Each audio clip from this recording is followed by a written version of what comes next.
The fishing village of Oakhaven clung to the ragged edge of the Atlantic, a huddle of weathered houses against the relentless assault of the sea.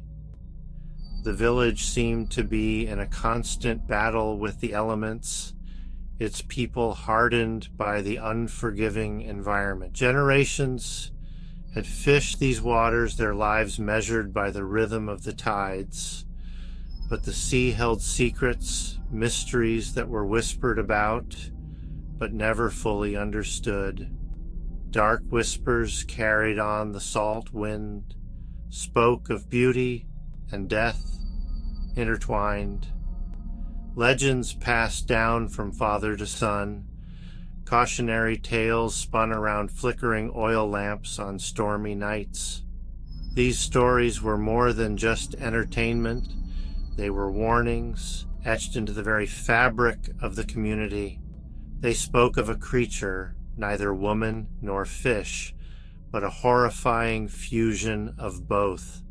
Her voice, a siren's call, could bewitch the heart of any man foolish enough to linger too long on the waves. The siren song was said to be irresistible, a melody that promised both ecstasy and doom. Fishermen, hardened by years at sea, spoke of her with a haunted look in their eyes. Their fingers traced the sign of the cross, a silent plea for protection against the creature that haunted their dreams. These men, who feared nothing else, were terrified of the siren's call.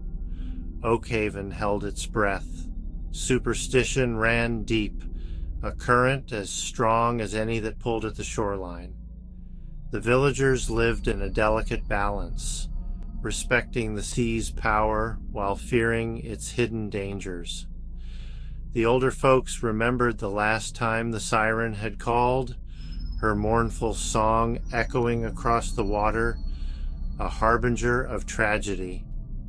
It was a night that no one could forget, a night that had left scars on the community. A young fisherman, strong and full of life, had vanished without a trace. Only his empty boat, bobbing aimlessly on the waves, remained as a chilling testament to the legend. His disappearance was a stark reminder of the siren's deadly allure. The sea was a fickle mistress, they said.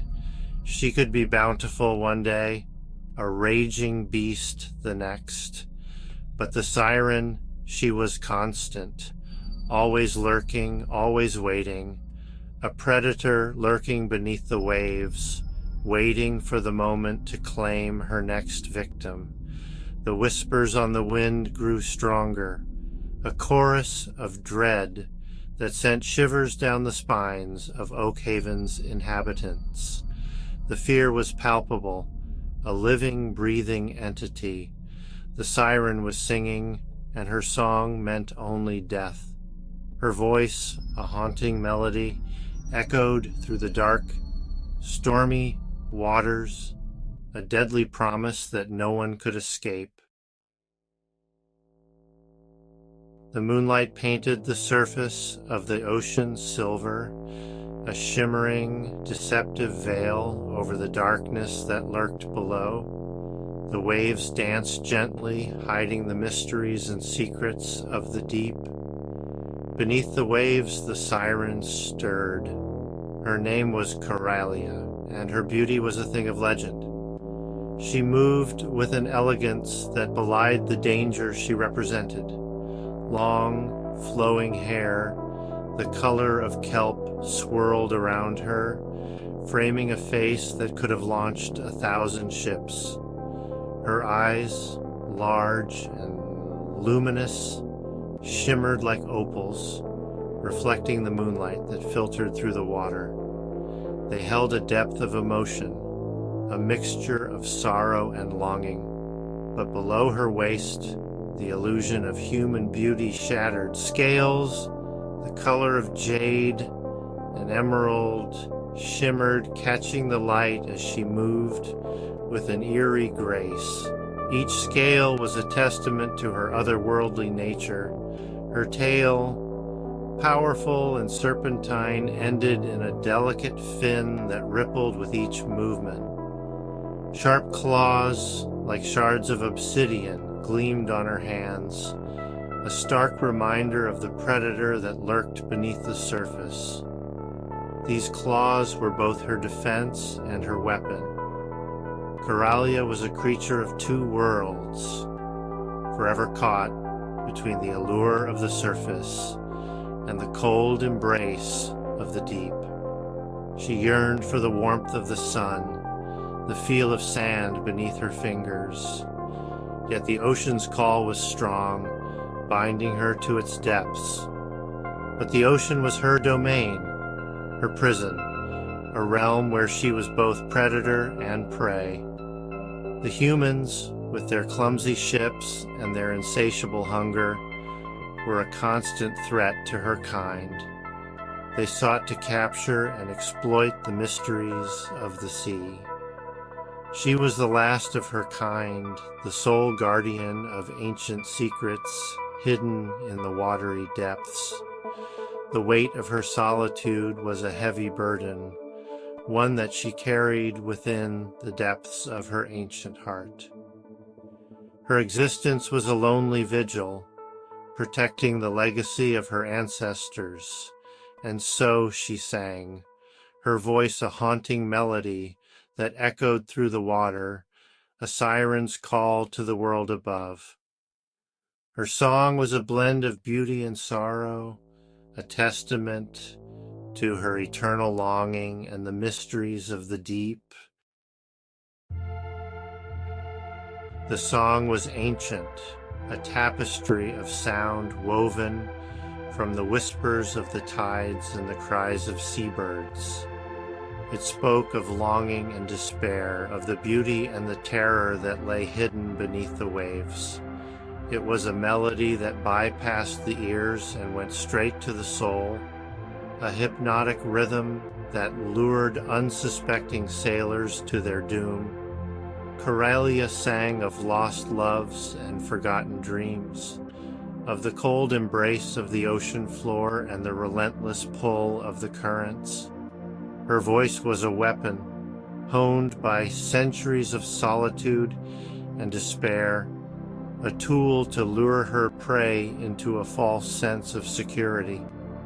For who could resist such beauty, such raw emotion poured into every note? The song drifted across the water, carried by the wind, to the unsuspecting ears of the fishermen.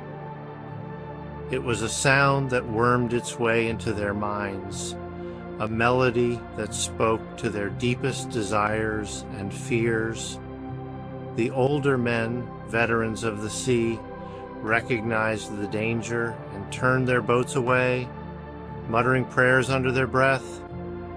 But the younger ones, their hearts filled with a strange longing, were drawn to the sound like moths to a flame. The siren song was a double-edged sword, a beautiful lie that masked a horrifying truth. It was a promise of love and companionship, a siren's call to a watery grave. And tonight, the song echoed across the waves, a harbinger of doom for those unfortunate enough to hear its siren's call. The fishing boat, the seafarer, bobbed gently on the waves, her sails slack in the still night air. The moonlight cast a silvery glow on the calm waters, creating an almost ethereal atmosphere.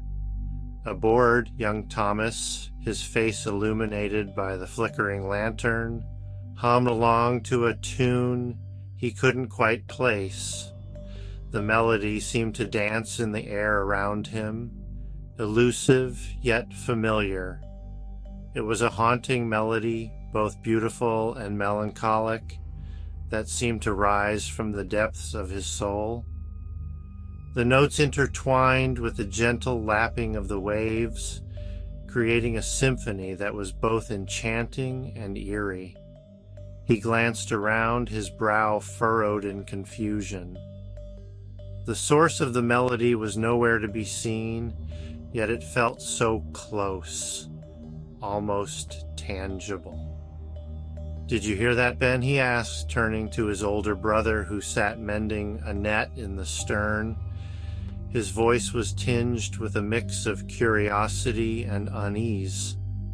Ben grunted, not looking up from his work. His hands moved deftly, repairing the net with practiced ease. "Hear what? The wind whistling through your ears?" Ben's tone was dismissive, clearly not taking his brother's concern seriously. "No, a song," Thomas insisted, straining his ears to catch the sound again. "It's beautiful." His eyes widened as the melody grew louder, more insistent. He shivered despite the warmth of the night air. The song seemed to wrap around him, both comforting and chilling. There was something about the melody that both drew him in and filled him with a primal fear he couldn't explain. It was as if the song was speaking directly to his soul. Ben chuckled, shaking his head. He was used to Thomas's flights of fancy and didn't think much of it. "The sea plays tricks on you, lad, especially at night." His voice was filled with the wisdom of many nights spent on the open water. "Come on, help me with this net." But Thomas wasn't listening. His attention was wholly consumed by the mysterious melody. He leaned over the railing, his gaze drawn to the dark water as the song swelled in his ears, beckoning him closer. The water seemed to shimmer with an otherworldly light. It was as if the ocean itself was calling to him, promising him something he couldn't resist. The allure was undeniable, pulling him in with an almost magnetic force. He took a step closer to the edge, his hand reaching out to touch the shimmering surface of the water. The song was now a crescendo, filling his mind and soul. "Thomas, what are you doing?" Ben's voice was sharp with alarm as he noticed his brother's strange behavior. "Get away from there." His heart pounded with sudden fear, but it was too late. The pull of the melody was too strong, and Thomas felt himself slipping. The siren's web had ensnared its prey. The ocean claimed him, and the haunting melody faded into the night.